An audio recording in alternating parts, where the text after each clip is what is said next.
There are a lot of videos going around the internet these days on how to hit a basic chip shot. Here's my version. There are two things I'm looking to do right here. I'm looking to make solid contact, and I'm looking to have some nice touch and feel. Now, if you have excessive wrist action, it's not that you can't chip that way, it's just understand that if you have a lot of wrist action, you have a lot of power. And power isn't necessarily something you want when you're hitting short game shots. So in my chipping technique, I have very quiet hands. Not to say that they're not being used and my wrists aren't being used, but it's just very quiet, not really accentuated. The second thing is I want to have a slight downward attack angle, probably somewhere around 6 degrees.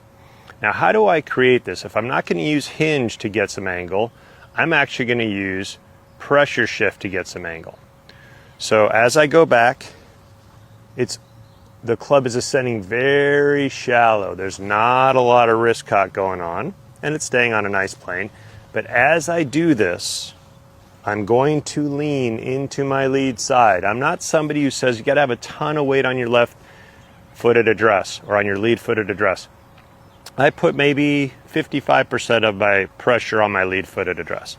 But as I go back with this nice shallow arm action, I go ahead and just lean towards my foot. So you can think of it, if I start with 55% on my lead foot, it goes 56, 57, 58, and just kind of adds to it. And that creates that nice downward attack angle.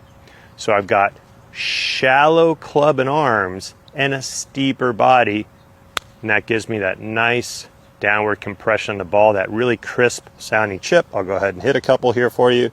So 55%, lean a little bit. Perfect contact. You get some nice compression on the ball, a little bit of spin on the ball. Again, shallow arm, steep body, lean forward. Solid contact. Super simple chip, which can give you a lot of touch because you don't have a ton of hand action in there. It's very quiet, which is more of a touch distance control, which is what we really want in short game. Good contact, great touch. You do that and you'll be awesome at chipping.